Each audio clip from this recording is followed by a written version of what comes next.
And the pastors of America are the ones that ought to be shouting and screaming the loudest, freedom! Freedom! We ought to be telling the truth about what's going on. But today, in many cases, it's the pastors and pulpits of America that are parroting the government line.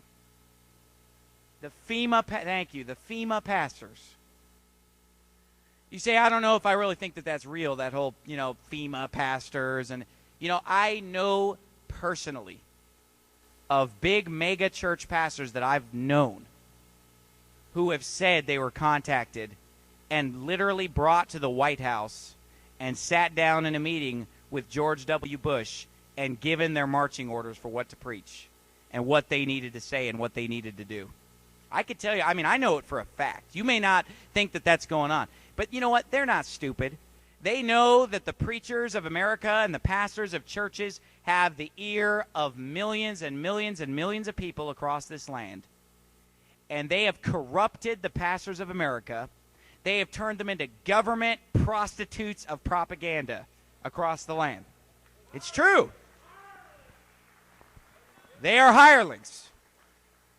And I'm going to tell you something. They literally, I'm sure that some of them are just ignorant and maybe their heart's in the right place, but that stupid television has just brainwashed them, or maybe they just don't have time to read this book because they're too busy reading some, feel-good book from the Christian bookstore that's going to tell them about God instead of reading the Holy Bible and figuring out what's really going on. Come on.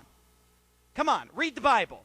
How many times? The whole book of Acts is people getting thrown in jail and breaking out of jail. That's the whole book.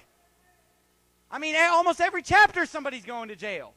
All throughout the Old Testament, they're fighting against wickedness, and they're fighting against tyranny and oppression, and they're being enslaved because of their unrighteousness, and they're losing freedom. But today, preachers want to preach a feel-good sermon. They literally will parade the police chief and every government mayor, governors, mayors, congressmen, good or bad, they'll parade them across the platform and say, we appreciate your service. I'm not saying that there aren't good people serving in those positions. But to indiscriminately praise our government, unbelievable. We ought to have pastors that are getting in the pulpit and telling people the truth. This freedom movement that's sweeping across America, and it is. In the last 2 or 3 years, there's been a movement of freedom sweeping across this nation. And let me tell you something. It's often been known as the truth movement.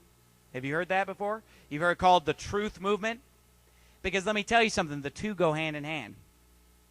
When you're listening to liars, you'll never be free. When you're being lied to, it doesn't matter whether you can vote if everything you're voting on is a lie.